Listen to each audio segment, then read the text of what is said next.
NCTV45, The Train, anytime on your time. This program was provided through funding from Cedars Restaurant in Newcastle, Pennsylvania. A special thanks to Cedars, featuring Middle Eastern, Italian, and American cuisine. RNA Screen Printing Newcastle is the place to go for signs, shirts, hats, vinyl lettering, embroidery, magnets, vehicle lettering, banners, window decals, and they can put your design on many items. They have decals for vehicles and signs for all your advertising needs. Great selection of sizes and styles of regular or glitter t-shirts. RNA can iron on a logo while you wait and can do any school logo. RNA Screen Printing, 1217 Moravia Street, Newcastle, open Monday through Friday, 9 to 4. Call 724-652-2241. Today's program was furnished by a grant from the Beanery Depot and Deli, featuring coffee, made-to-order subs, and snacks. The Beanery Depot and Deli in Mahoningtown.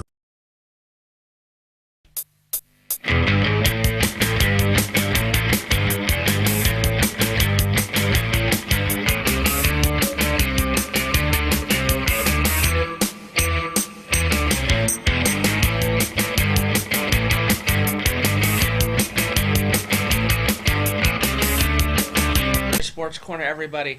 I'm Alex Laverson, and we have our producer here, Mr. Angelo Parada, joining us today, and we're going to discuss some very interesting things going on in the Steelers locker room. Unless you've been living under a rock lately, it's pretty common knowledge by now that mostly everybody knows that James Harrison, a Steelers icon, is now a New England Patriot. Angelo, what are your thoughts and comments? Well, you know how you send a spy into the other camp? Mm-hmm. There's always information and misinformation. Mm-hmm. So would you tarnish your legacy for $59,000? Depending on how bad you need that money. Here's the thing. The last 24 hours or so, it's been coming out through various media outlets or social media outlets that a lot of the players weren't happy with the way James Harrison was acting in the locker room this past year, whether it was leaving the stadium early or not even showing up for practices or game day if he wasn't going to dress, to not visiting Ryan Shazier in the hospital. It's kind of becoming apparent now, at least according to the media, that he was becoming a major distraction and was forcing his way out. And this is what I always say. Well, you had to know. First of all, listen. You had to know that the Patriots, who have had Deflategate, taken pictures, Kodak moments, Polaroid moments, scouting problems, long games, missed calls, you had to know that they were going to be part of the we'll pick him up type of thing. I mean, if you didn't know that, then we need to really test your brain. Yeah. I think you hit the nail on the head. Bill Belichick, this is definitely a Bill Belichick thing. And I'm not necessarily saying it's right or wrong, but you're kind of right. You kind of had to expect this. Now, the thing is, it's safe to say James Harrison had no trade value. Well, here's the thing you have to realize. That going back to the last game, Belichick knew he was lucky to win. He was exceptionally lucky to win. Oh, yeah. So, and with the advent of the Ravens being in the playoffs, the Patriots have a way to go before they can get to that AFC Championship game. Mm-hmm. I guess I'm just curious as to how much James Harrison can really help the Patriots. I mean, obviously, yeah, they're going to pick his brain. Is that going to be enough to make a substantial difference? I think, the fact that's Bill Belichick, I think heard he that can. he isn't as sharp as a camera, though. Well, I think a lot of people have heard that. So, I mean, I'm just saying, Kemosabe, when Tonto leaves the reservation, it might not be the greatest loss in the world. I'm not too concerned with the loss of James Harrison from a talent standpoint. I guess the thing that concerns me the most is that James Harrison, according to players, was not willing to mentor T.J. Watt. Well, after he leaves New England this year, I hear he's going to play with the Beatles. Well, I mean, it's been a hard day's night, you know what I mean? Yeah, I mean, listen, he's already, according to most people, ruined his legacy as a Steeler. Maybe, I don't know. But see, this is a business, though. How many times have we seen players go to another team at the end of their career, or something happens? Brett Favre went to the Vikings, and he retired, Hall of Fame. Comes up, the Packers introduce him to the Ring of Honor, and blah, blah, blah. I think this is a business. These things happen. I think the relationship can be repaired. Swept under the rug. Yeah, I think it can happen, because time heals all wounds. And this is business, man. It happens, And with that being said, we have to have a word from our sponsors. We will be right back. Funding provided by Four Brothers in downtown Newcastle.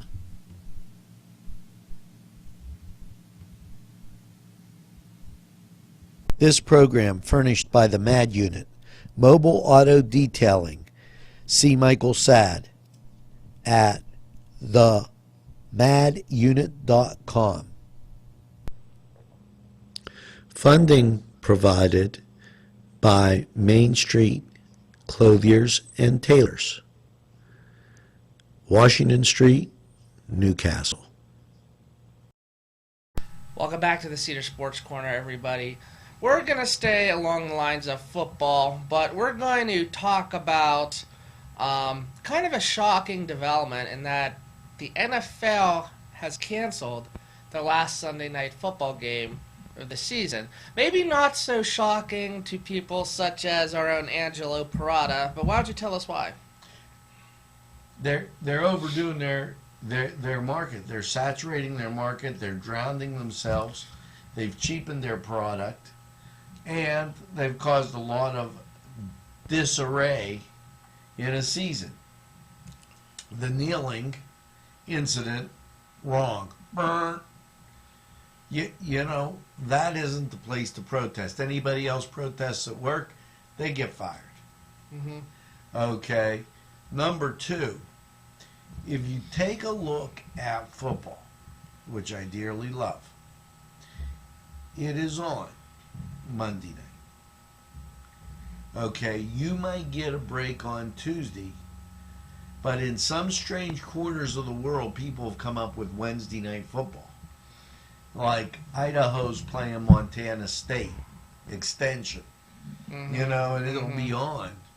And then you flip to Thursday, and you get Thursday night football, whether it's pro or college. Friday, you get Friday night football, college and high school. Saturday, you get a ton of college games late in the season, the pros. Sunday, all pros all day. And you're back to Monday. So you're really only looking at Tuesday, where nobody has the opportunity to even talk about or maybe say they like, dislike, or have some comment. So no one's looking forward to this whatever night, because you got it every night of the week. It's no longer exclusive, but you get... It's too much. Too much of anything isn't good, I think the Monday night football could be saved if they gave up the Sunday night football. Mm-hmm. Don't think you need Sunday night football. And I really believe that there shouldn't be any college games on Tuesday or Wednesday. You know, maybe you catch an outside game on Thursday. I don't think you need Thursday night football. Mm-hmm. It just messes up the week. So Friday, reserve it for the high schools. You know, and I think especially with Thursday night football, that really just seems, when they started doing that, that really has seemed to throw things out of whack, especially for fantasy football purposes, people who, you know, put money on fantasy football or are betting. It just seems, like too much. And even sometimes there's games on Saturdays. I mean, that's rare, but it's like... Well, it's late in the season Saturday game. You know, so you have to really think, is it, you know, where do you need the break so people can enjoy that in-between time to look forward to it? Right. You know, part of their song, looking forward to, everybody's been looking forward to Sunday night. Well, I guess not this week. Right. You know, and then with attendance, TV ratings, and I'm going to pick on the millenniums again. Mm-hmm. Okay, because they don't go and get wings and watch Monday Night Football. Mm-hmm. We used to go to one of the local fraternal orders here in town and get wings and a pitcher of pop and watch the game, and that's just not done, you know. And if anybody needs to know how to do that, I'll gladly tutor you in going out and having wings, pop, and watching Monday Night Football. Feel free to call me. I am a specialist in that. I'm a specialist too. But I think we are about time for another break and a word from our sponsors now. Today's programming is brought to you by NCTV45 and NC Radio 450, Newcastle's community television station. This program furnished by Sporting Goods, 23 East Washington Street, Newcastle. Call 724-658-2535. These fine businesses provided funding for this program. Gatherings, Town and Country, and On Target. I have to interrupt you here. I don't know if you heard about the protests up in Michigan. Can't say I have. Okay, I didn't know if you did, but a couple of the cereal companies got together, and they're a little upset because there's less kinds of cereals in the bowl than there are football teams in the bowl. I know where you're going. I know what you're driving at here, and it's There's the "Have you scratched your ear lately" bowl. The scrapbook toilet paper bowl. The my favorite, the BBVA Compass Community Bowl, which was in, I swear, like 4 years in a row or something like that. Here's the deal. First of all, there's no legacy. Oh no. Now, if you were in the Liberty Bowl, the Gator Bowl, the Cotton Bowl, the Rose Bowl, the Sugar Bowl, the Fiesta Bowl, they had a history. Mm-hmm. Yeah, these other bowl games don't. No. You know, when you're going the 6-6 and you're being rewarded by playing another team on national television with the same record, the same bottom feeding part of their conference. The only upside to that would be the extra practices. But in terms of, in terms of making a program look better, I don't think so. And I don't blame a coach for accepting the bowl bid.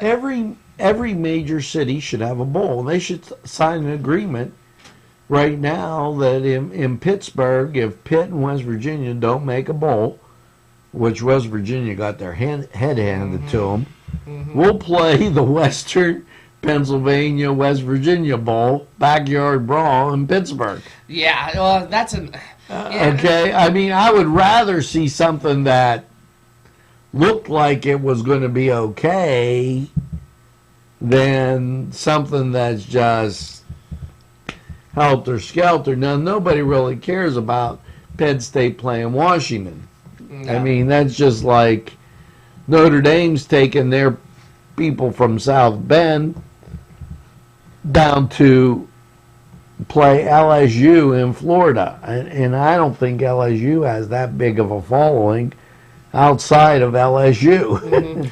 Well, I think it comes all down to brands. You know, Penn State and Notre Dame have brands, so no matter where, they're gonna be teams and programs that bowl games would be happy to accept. Kellogg's and Post both have brands. Raisin Bran. You know, I mean, more cereal bowls than bowls. More bowl, yeah. There's More bowls than cereal bowls. At the end of the day, there's too many. I think there's too many bowl games. I think another thing too that frustrates me is that I feel like there almost is no consistency almost in terms of bowl games and bowl game selections. You know, the Final Four is a little better than the BCS. Dicey. Yeah, a little better. You know, I can't say that if my program's going to the BVA Compass Bowl 3 or 4 times in a row, that's something I want to But they might not even be a bowl next year. BVA Compass might be bought out by somebody else, and it might be something totally different. That's why I'm watching Duquesne basketball, because it's time to put up your Dukes. Winning 5 out of 6 games, I'm ready for Duquesne basketball. Our producer is our Duquesne basketball, what's the word, aficionado? Or, I can never pronounce that word right. But the bottom line, don't get so caught up with these bowl games. Why don't you get caught up with our local programs such as Duquesne? But I think that's pretty much a wrap for the day. Yep, and it's because it's time to put up your Dukes. It's time to put up your Dukes, everybody. And I hope everyone here enjoys the rest of the holiday. Funding provided by Four Brothers in downtown Newcastle.